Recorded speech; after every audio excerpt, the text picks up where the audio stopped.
வணக்கம். இது உங்கள் பொலிட்டிக்கல் பார்க். நான் உங்கள் நண்பன். இன்றைய தினத்தில் நம்ம எதை பற்றி பார்க்க போறோம்னு பார்த்தீங்கன்னா, புதுச்சேரியில் வருகிற 5ஆம் தேதி ரோட் ஷோ நடக்குமா நடக்காதா அப்படின்னு சொல்லிட்டு எல்லாரும் வலைதளத்துக்குள்ள அங்கங்க தேடிட்டு இருக்கிறாங்க.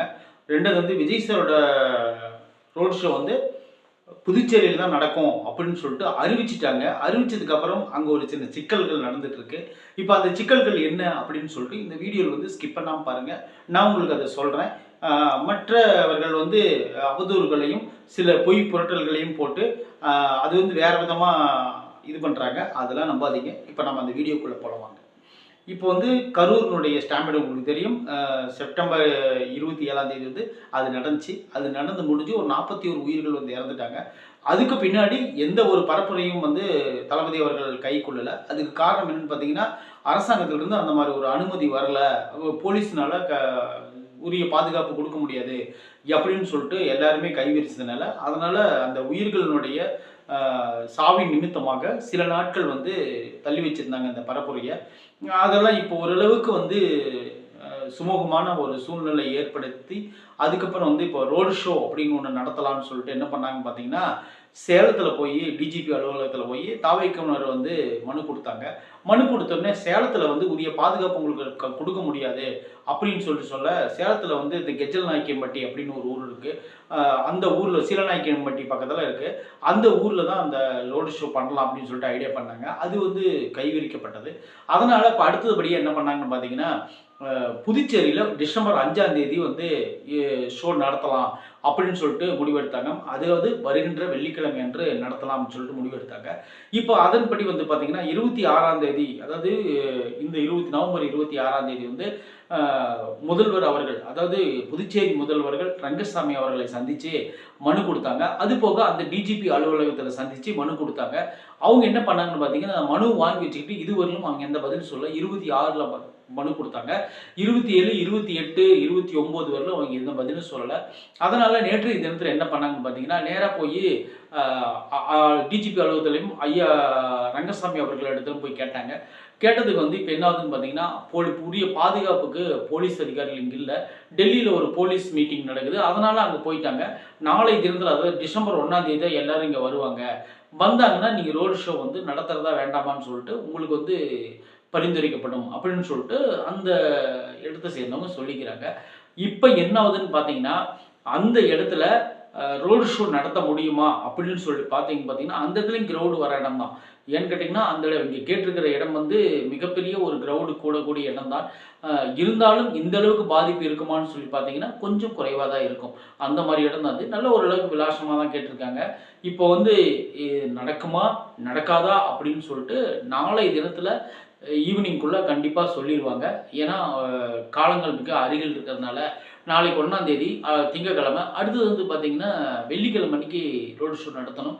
இது கரெக்டாக நடந்தனா தான் அடுத்த வரக்கூடிய காலங்களில் வெளியில் எங்கேயாச்சும் நடத்தலாமா வேண்டாமான்னு சொல்லிட்டு ஒரு ஒத்திகை பார்க்கும் விதமாக தான் அவங்க என்ன பண்ணுறாங்கன்னு பார்த்தீங்கன்னா, புதுச்சேரி கேட்டிருக்கிறாங்க. புதுச்சேரியிலிருந்து தொடர்ந்தோம்னா அடுத்து தமிழ்நாட்டில் ஏதோ ஒரு இடத்துல வச்சோம்னா அப்படியே ரோடு ஷோ அப்படியே கண்டினியூ ஆயிரும் அப்படிங்கிற மாதிரி அவங்க பண்ணிட்டு இருக்கிறாங்க. இப்போ அடுத்த கட்ட நடவடிக்கை இன்னொரு விஷயம் வந்திருக்கு. அது என்னன்னு பார்த்தீங்கன்னா, தாவேக்காவில் குறிப்பிட்ட நபர்கள் இப்போ பாதுகாப்புக்காக ஒரு 28 பேர் நியமிக்கப்பட்டிருக்கிறாங்க.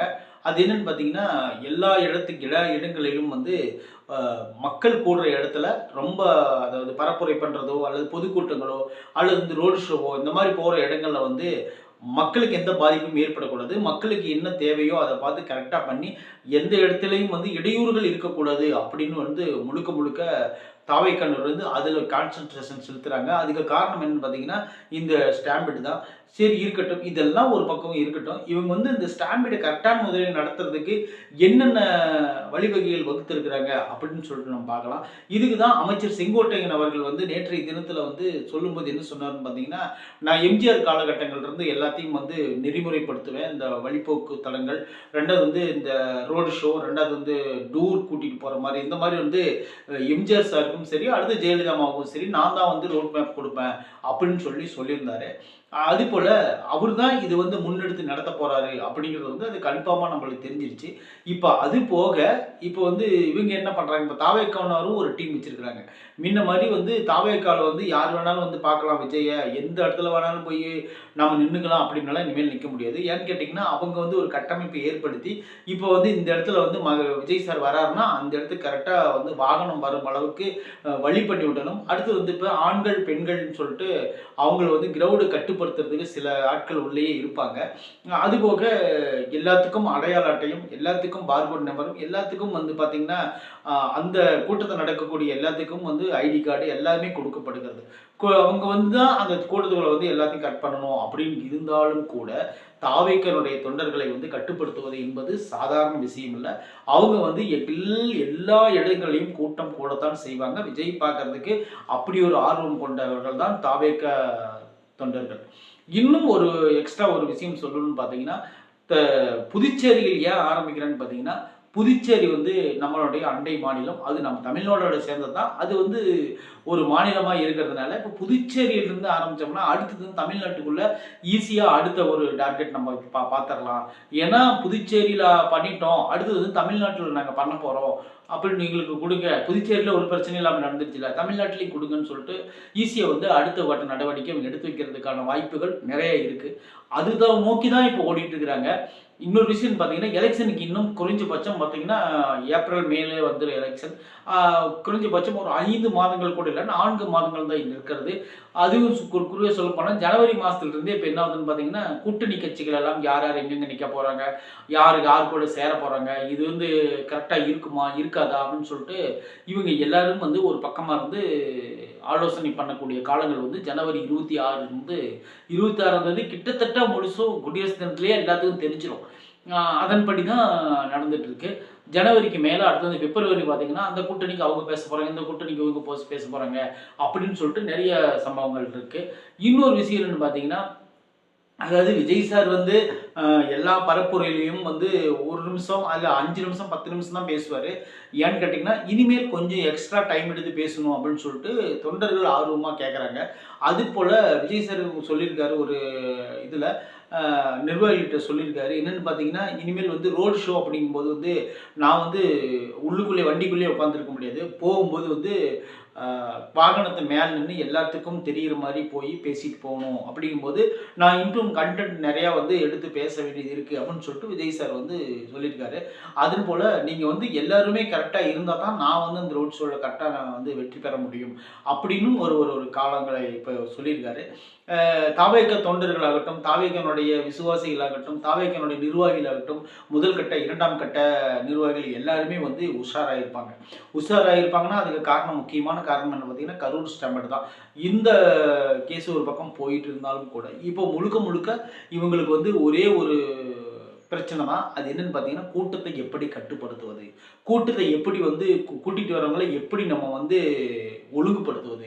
அவங்கள எந்த இடத்துல வந்து நிக்க வைக்கணும்? எப்படி வந்து அவங்கள வந்து நம்ம டீல் பண்ணணும் அப்படின்னு சொல்லிட்டு, தாவைக்கினர் வந்து ரொம்பவும் வந்து மெனக்கெடுறாங்க அப்படிங்கிறது வந்து நல்லாவே தெரியுது. ஏன்னு கேட்டீங்கன்னா, ஏற்கனவே அவங்க பண்ணிட்டு இருந்த வேலைய வந்து இன்னும் எக்ஸ்ட்ராவா பண்ண வேண்டிய சூழ்நிலை வந்து இப்போ வந்து வந்திருக்கு.